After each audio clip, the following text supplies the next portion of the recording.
Bonjour, bienvenue. Ça fait plaisir de vous revoir après 20 mois, c'est ça? Ouais, enfin, bref, c'était chelou, non, le confinement? Ouais? Ouais. On a tous trouvé des solutions et tout pour passer le temps un peu, parce que on a passé quand même un sacré paquet de temps à la maison. Donc moi, ce que je propose, c'est qu'on fasse un petit jeu, et que... Bon, j'ai perdu la télécommande. Voilà.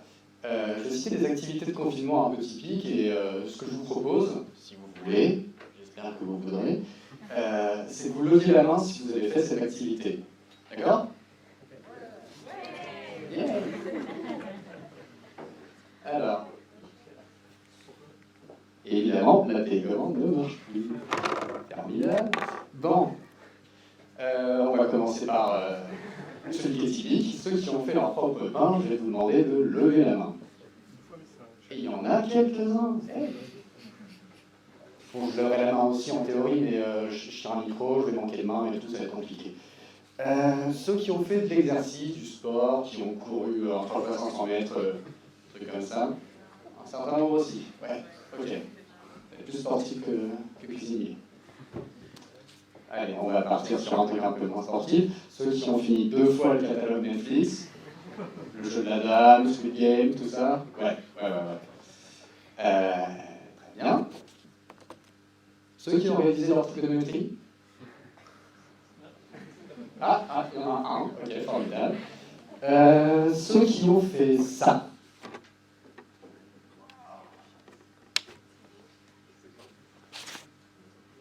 Non? Personne? Personne. Ok, ça.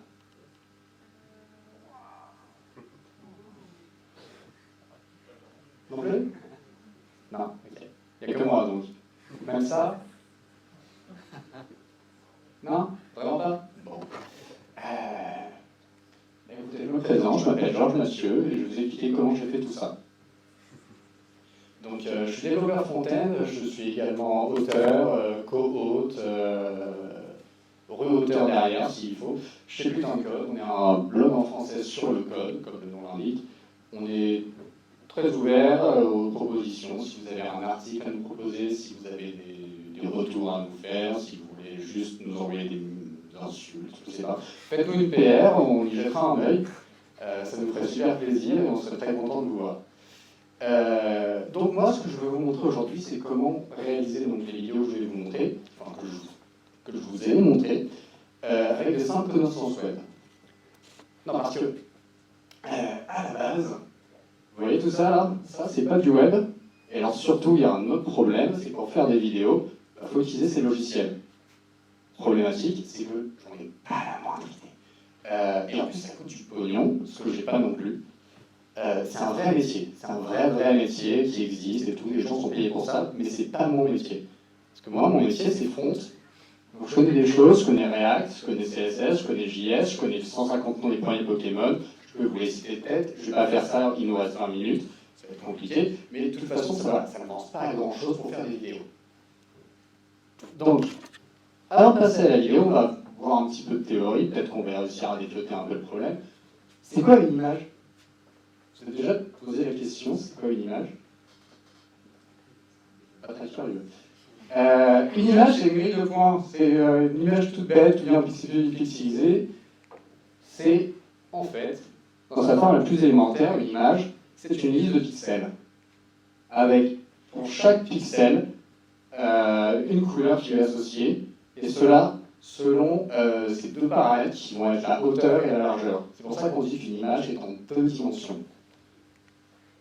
On peut s'imaginer en fait à une image comme une fonction qui retourne une couleur selon une position X ou Y.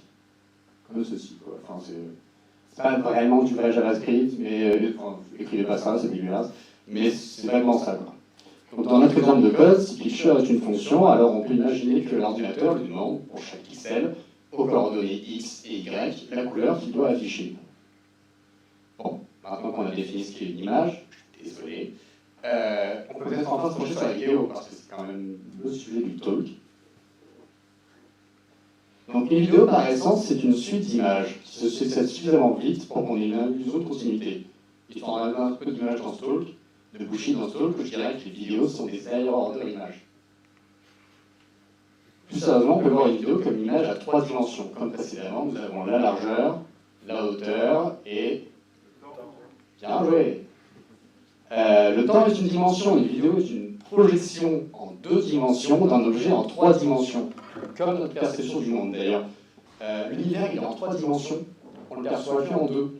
On perçoit vraiment que la largeur et la hauteur. En fait, la profondeur, quand vous voyez si les trucs sont longs ou pas, c'est une illusion qui a été créée par notre cerveau pour éviter qu'on se mange des murs dans la gueule. C'est vraiment une illusion complète. Ça n'existe pas. On ne perçoit pas la profondeur, pas en tant que telle en tout cas. Je fais une petite illustration pour résumer tout ça. Profitez-en. Le budget il est passé entièrement. Voilà. Les droits d'auteur sur le cheval, c'était une galère. Donc pour revenir à notre exemple de code précédent, voilà, ça c'est vraiment une implémentation un peu naïve d'une vidéo en code. Ça vous enverrait donc une image en fonction d'un état qui est toujours mouvant. Donc ici, ce serait le temps. Donc en fait, rendre du contenu en fonction d'un état.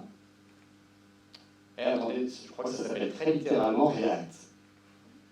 Bon, je vais vous présenter Remotion, qui est une bibliothèque JavaScript. Donc Remotion, pour faire simple, vous concevez votre vidéo comme une application React. C'est du React, sauf qu'à la fin, au lieu d'avoir une page web, vous avez un point MP4, et voilà. La façon dont ça fonctionne, c'est qu'il prend les trucs que vous connaissez, donc CSS, React, pas ça, mais il va faire copier des instances de Chrome, monter votre composant React, prendre une capture d'écran, sauvegarder le PNG, et tout balancer ça dans un tuyau à la fin, dans FFmpeg, pour ceux qui connaissent. Et ceux qui ne connaissent pas d'ailleurs, ce sera pareil. Et assembler les images dans l'ordre. Et voilà. Ça tombe bien parce que du coup, on est quand même vachement plus proche des trucs que je sais faire. Je ne vais pas vous faire une lecture à la documentation complète parce que personne n'a le temps, et encore une fois, il reste, je ne sais pas combien il reste de temps, mais pas assez. Mais c'est très bien expliqué sur leur site qui est sur remotion.dev. Et si vous voulez commencer, du coup, vous avez juste une commande selon que vous soyez sur NPM ou YARN.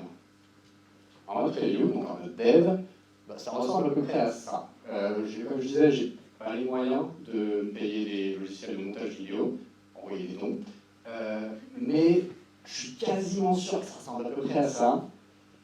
Et sinon, tant pis quoi. Du coup, notre idée d'une vidéo comme étant une fonction de largeur, hauteur et de temps, elle est très littérale ici.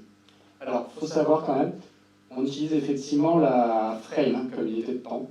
La frame, ça se définit comme une subdivision de la seconde. Typiquement, on essaie d'en avoir le plus possible, c'est mieux, c'est plus fluide, parce qu'une vidéo à une image par seconde, c'est pas une vidéo, c'est un PowerPoint un peu énervé. Donc, dans le milieu, par exemple, du jeu vidéo, on essaie de faire en sorte d'atteindre un framerate, qui est le nombre d'images par seconde qu'on lise, entre 30 et 60 images par seconde, ou 120 si vous avez réussi à mettre la main sur une RTX 3090. Si on a. Au cinéma, généralement, c'est du 24 images par seconde. Ce qu'ils font, c'est qu'ils floutent les images pour donner une impression de fluidité.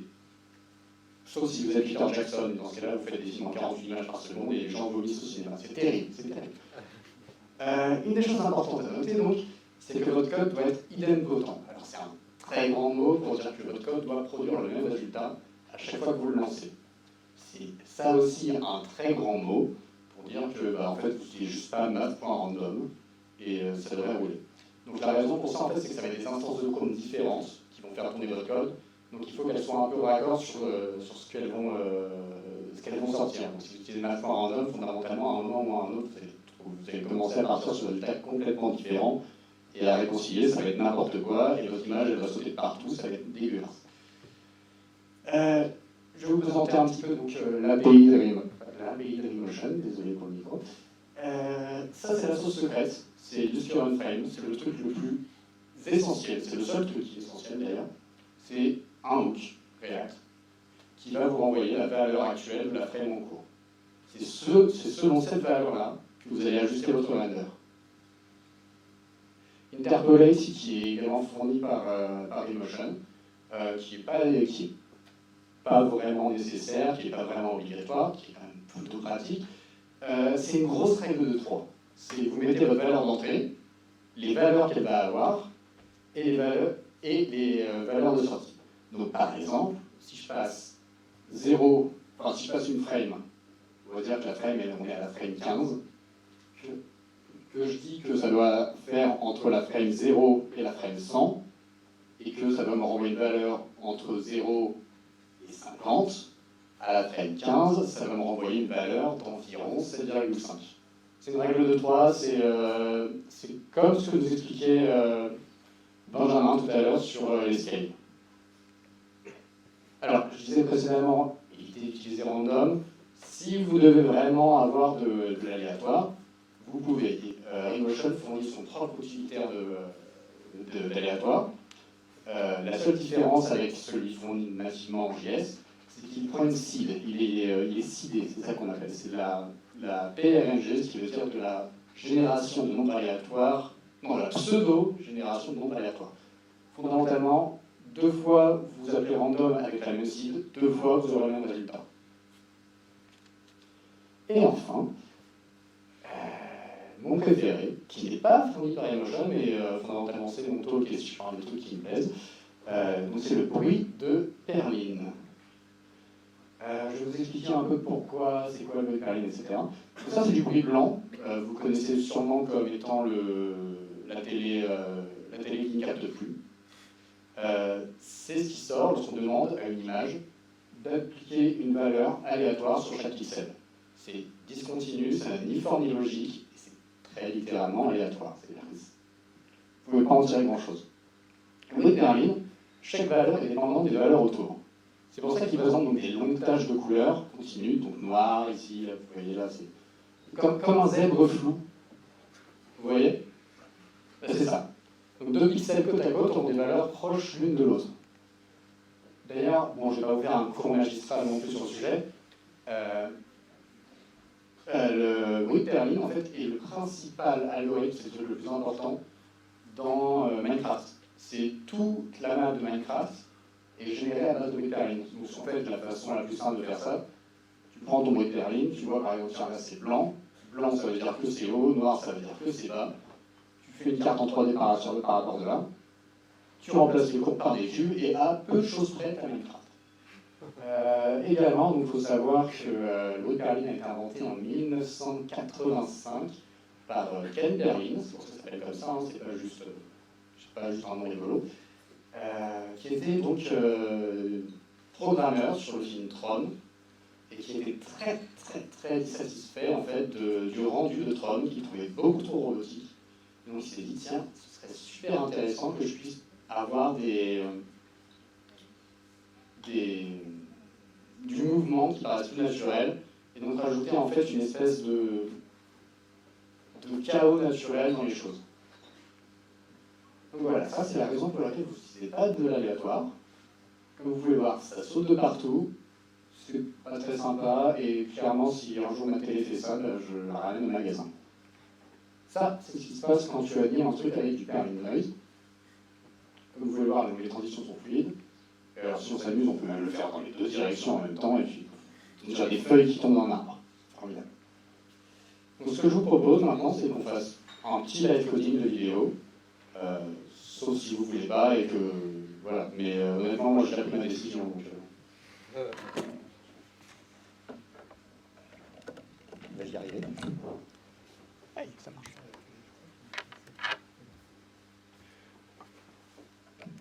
Alors. Ceci est très compliqué.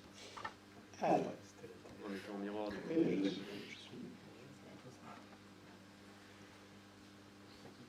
C'est bon, vous voyez tout? Formidable. Alors, du coup, je vais juste ouvrir un petit Google Chrome. Alors, je suis parti sur un truc un peu carré, parce que c'est carré, c'est mieux. Donc, on va faire des cercles. La quadrature du cercle, les carrés, vous connaissez tout ça. Alors, la façon dont on va partir de ça, première chose dont on va avoir besoin, donc... Oh, pardon, désolé. Dézoomer un tout petit peu. Voilà, ça vous va? Vous voyez? Nickel? Formidable. Alors, ce qu'on va faire, c'est qu'on va déjà récupérer donc, la largeur de notre zone. Ça nous est fourni du coup directement dans eMotion. On utilise Use Video Config, on récupère la largeur, boum, c'est formidable, on est très heureux. De la même façon, on va récupérer la frame, parce que comme je disais, s'il n'y a pas de frame, il n'y a pas de vidéo, il n'y a pas de vidéo, qu'est-ce qu'on fait? On ne fait rien, c'est nul. Donc, Use Current Frame, voilà, formidable. Alors, ah oui, non, j'ai oublié de faire encore un sacré paquet de trucs. Alors, on va faire width égale width. Alors là, pour vous, là c'est height égale width, parce qu'encore une fois, c'est un carré, et je peux vous dire que les valeurs, c'est les mêmes. J'ai déjà défini que j'allais avoir quelques couleurs. Bon, pour l'instant, on va commencer par ici. Donc, ce que je vous propose, c'est qu'on fasse un color en map. On récupère la color, on récupère l'index. Je vais peut-être pas non plus tout narrer, parce que ça va très très vite vous saouler. Et là. On va renvoyer un path. Mais qu'est-ce qu'on met dans ce path? Alors, ce que je vous propose, c'est qu'on va faire une petite fonction qui va nous renvoyer un path de cercle. On va définir le nombre de points. Typiquement, on va avoir besoin d'environ 12 points pour faire un cercle. C'est d'assez bonne définition, ça devrait rouler. J'ai quand même pris quelques notes parce que je ne saute pas non plus sans filet de sécurité. Alors, ce qu'on va faire, en fait, c'est qu'on va utiliser des coordonnées polaires. Donc, on va faire un angle step, comme on appelle ça. Donc un angle step, ça va être mat pi, oui, fois 2 divisé par le nombre de points. Ensuite, on va récupérer le centre de notre canevas, parce que les SVG sont chiants comme ça. Et ça va être layer size sur 2. Et j'ai oublié de définir la variable. Donc ce qu'on va faire, c'est qu'on va partir sur un rayon, la taille du canevas, et en index. C'est toujours plaisir, on ne sait jamais. Donc, on va itérer sur le point.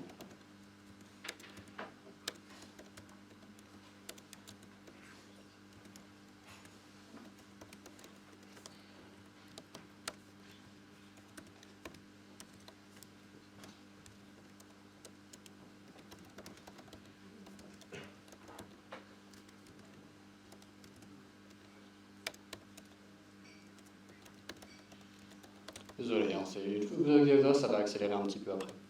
On va voir un cercle déjà, ça va pas être trop mal. Donc ça va être le center plus, alors là c'est rigolo, le rayon fois le cosinus de l'angle. Et on va pas tout retaper, on triche un peu. Est-ce que ça marche? J'ai cassé quelque chose.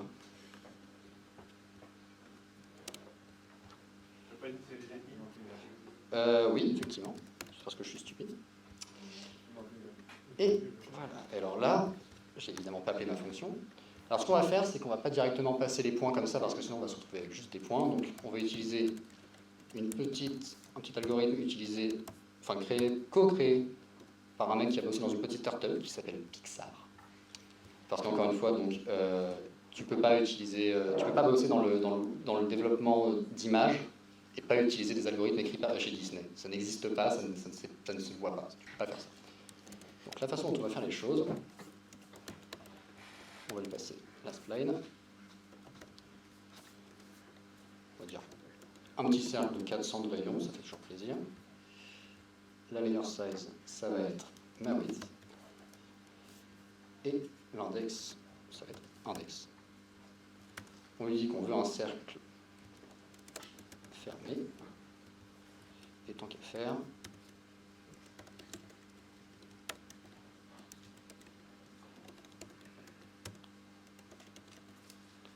stroke width égale 20, tant qu'à faire.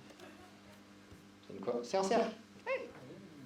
Bon, on va quand même un petit peu faire plus que ça, parce que là c'est... Alors...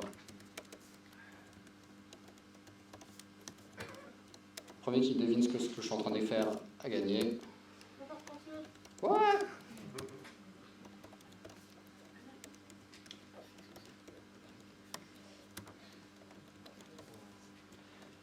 Voilà. Alors maintenant on se retrouve avec 7 cercles. Bon, du coup ils sont tous les uns sur les autres, donc c'est dégueulasse. Donc ce que je vous propose, c'est qu'on utilise un peu de bruit de perline, parce que je vous en parle depuis tout à l'heure et qu'à un moment il serait temps que vous voyez un peu à quoi ça ressemble. Donc, Alors, j'utilise effectivement donc, un truc qui s'appelle Simplex Noise, qui est en fait une nouvelle version du bruit de Perlin qui est un peu plus simple, comme son nom l'indique. Fondamentalement, vous trouverez les deux termes indépendamment. Et c'est... Non, Simplex Noise. C'est ça? Oui, là. Presque. On va définir un X noise. On va le seeder aussi, lui, justement. Je propose Paris pour Y noise. JS. Et ça roule. Donc ce qu'on va faire, c'est qu'on va définir un X offset.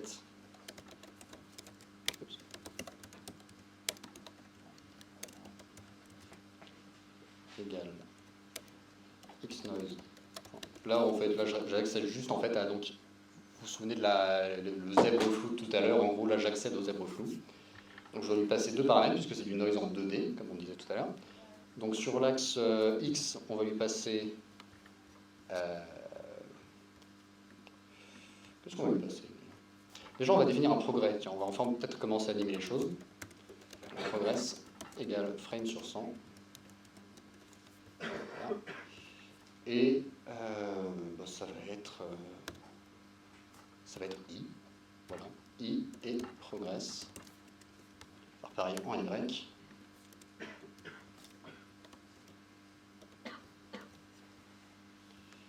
Et si tout se passe bien,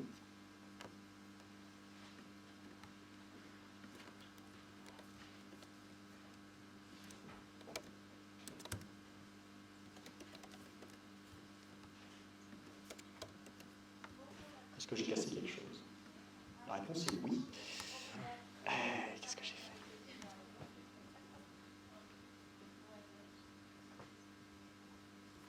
À moins que... Non, c'est ça, ça ne marche pas. C'est juste que ça ne marche pas. Formidable. Je me laisse 30 secondes pour trouver la solution. Après, je copie-colle la solution que j'ai faite à côté. Et puis, on passe à autre chose dans nos vies. Hein. S'il y a quelqu'un qui a une idée aussi de ce que j'ai peut-être pu faire. Est-ce que le noise ne faut pas multiplier par angle? C'est ça, c'est exactement ça. On va définir une amplitude qui va être layer size sur 10, tant qu'à faire. Voilà. Et on va gentiment multiplier tout ça par l'amplitude. Parce qu'effectivement, oui, je voulais préciser, le noise en fait renvoie une valeur entre -1 et 1. Et bah, ça fait pas grand chose en fait sur un cercle de 1080. Oh, des nouveaux résultats. Alors c'est peut-être un petit peu vénère, mais ce que je propose déjà, c'est qu'on s'amuse à voir un petit peu les autres cercles qui sont derrière. Donc pour ça, on a une super propriété CSS qui s'appelle Mix Blend Mode. Et si je crie mal, ça va pas marcher. Du coup, maintenant, ils sont tous les uns sur les autres, mais leurs couleurs fusionnent, ce qui donne la lumière blanche. Hein, je vous rappelle, ça fonctionne comme ça. Et donc, ce que je propose qu'on fasse ici, ça va être I fois index, tant qu'à faire. Et c'est peut-être un tout petit peu vénère niveau amplitude, donc on va faire amplitude sur 2, tant qu'à faire. Et voilà. Je vais reprendre ça du coup. Hop là. Et où est-ce que j'ai? Il faut que je repasse en dérecopie d'écran, c'est une galère tout ça. Hop là. Donc pour conclure, il faut savoir que moi il y a quelques mois, bon déjà il faut savoir que j'ai un bac ES, donc moi les trucs de... Enfin, comme je disais, j'ai vraiment dû réviser ma trigonométrie, hein, c'était pas des blagues, j'y connais rien en maths. Il y a quelques mois je connaissais rien en maths, je connaissais rien en vidéo, je suis tombé dans un rabbit hole comme ça maintenant. Mon workflow, c'est je vais sur YouTube, je vois des vidéos de maths et je me dis tiens, je sais pas ce que je vais faire avec ça, mais je vais l'implémenter ou quoi.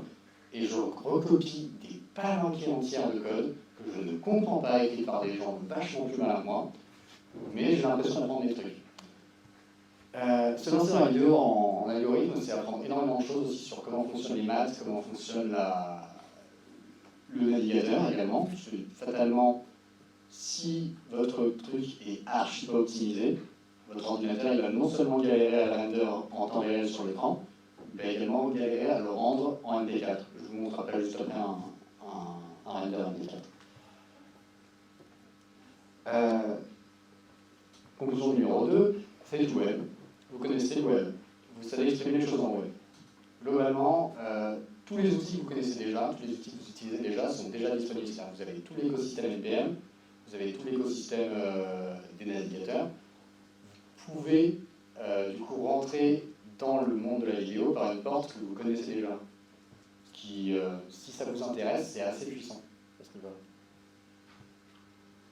Numéro 3, Remotion tourne sur un serveur. Alors, je ne vais pas épiloguer là-dessus, mais en gros, il y a un exemple que j'aime bien, c'est un mec qui récupère régulièrement, qui tape sur une API météo, et qui render en gros tous les matins en automatique sur son serveur, une vidéo de météo, qui poste sur TikTok, et je ne sais plus combien il y a d'abonnés, mais a priori ça plaît aux jeunes. Donc voilà, vous pouvez complètement faire tourner un workflow sur un serveur qui va vous générer la vidéo, et la poster en ligne là où vous voulez, et potentiellement si vous voulez faire de l'argent avec, vous pouvez. 4. Les vidéos Emotion sont certes des vidéos, mais sont surtout des composants. C'est des composants React. Emotion fournit un player qui permet de jouer en temps réel vos compositions sans étape de compilation. C'est-à-dire que vraiment, vous pouvez faire exécuter le DOM directement dans votre page. En gros, il vous fournit également donc, une espèce d'API d'animation sur le web, en web first. J'ai une petite démo de ce truc-là. Voilà, donc ça, vous voyez, et ça, c'est entièrement en temps réel. Alors évidemment, ça saute parce qu'il faut le temps qu'il fasse le truc, mais voilà, vous avez la vidéo qui réagit directement au prompts envoyé de l'extérieur. Ça peut servir, je ne sais pas. Si vous avez un use case, vous en avez un, si vous n'en avez pas, vous n'en avez pas, je ne sais pas. Et enfin, et le plus important de tous, en tout cas pour moi, parce que c'est vraiment pour ça que je suis tombé là-dedans, numéro 5. Ah, ça parle de soi, hein. Écoutez, je vous remercie. Si vous avez des questions, je prendrai les questions. Vous me retrouvez sur Twitter @JoshMath, sur GitHub @JoshMath, là-bas. Voilà, n'hésitez pas si vous avez des questions, je serai ravi de répondre. Merci.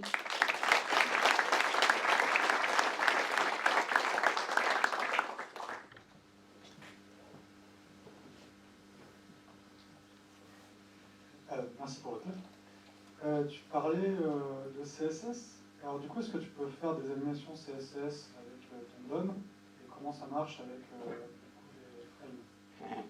frames? Alors tu ne pourras pas utiliser les animations CSS, effectivement. Il y a ce problème-là, c'est qu'il y a les animations natives CSS et la notion de frame qui vont se marquer sur les pieds. Parce qu'en fait, à chaque fois qu'il régénère ta frame, tu as très littéralement Emotion en fait, qui fait popper un Chrome headless, qui render ça dans le truc et qui prend très littéralement une capture d'écran.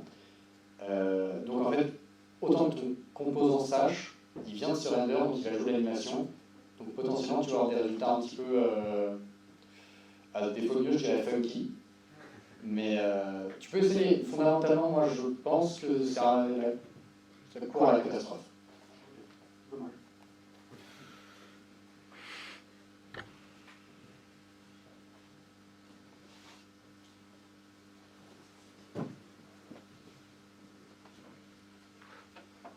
Merci pour ton talk, hein, c'était super. C'est pas vraiment une question, c'est juste que je voudrais ajouter, nous on s'en sert au travail, et en fait le mec qui fait Remotion, il a une licence pour les entreprises. Du coup, Oui. c'est pas très cher, du coup si vous vous en servez pour faire de l'argent, jouez le jeu, ça lui fera un petit peu de moyen. Effectivement, c'est un point assez important. Effectivement, ça reste de l'open source, c'est entièrement fait par une personne en Suisse. Si vous avez la volonté de faire de l'argent avec ça, n'hésitez surtout pas à acheter une licence. À plus forte mesure, à plus forte raison que la licence vous donne accès justement à des serveurs qui vous permettent du coup de faire tourner du Remotion sur les serveurs sans avoir à vous en soucier par vous-même.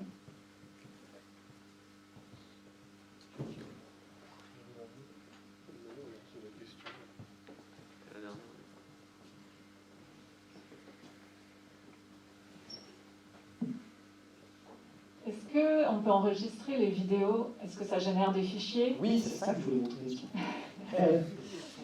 On va faire ça directement. Ici. J'avais préparé le truc. Voilà. Alors, et si tout se passe bien... Oups. Où suis-je? Je suis pas oublié. Ok. Ah, c'est fini. C'est ici. Alors, j'ai oublié de mettre un fond noir, je suis désolé, mais...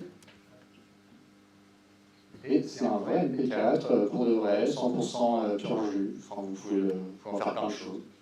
Les poster sur Internet, ne pas les poster sur Internet. Les garder pour chez vous, les encadrer. Est-ce que toi, ou peut-être dans tes recherches et dans ton travail sur le web, tu as déjà vu cette librairie utilisée pour générer, je sais pas, des espèces d'animations de ta page web, je sais pas, des tutoriels par exemple, ou des trucs comme ça, où tu rendrais des composants classiques du web, des inputs, du texte, des choses comme ça, mais tu les animerais et t'en ferais un tutoriel par exemple. Alors, c'est pas vraiment le use case. Du moins, pas pour animer des trucs au sein, enfin, pas pour animer des éléments dans ta page web. Non, Puisque... pour en faire une vidéo au final. Oui, là, pour en faire une vidéo, oui, c'est tout à fait faisable. Tu peux tout à fait rajouter du Dailymotion par-dessus et animer tes éléments comme ça. Je dirais quand même dans ce genre de situation, peut-être faire une code base à part. Mais oui, tu peux tout à fait complètement prendre des composants en React, les plugger dans Dailymotion et les afficher. Et ils s'afficheront comme ça et tu peux tout à fait t'amuser à les faire virevolter dans tous les sens. Pas de problème. Après, je ne suis pas au courant de quelqu'un qui fait ça, mais le monde est vaste. Il y a fatalement quelqu'un qui pose dessus.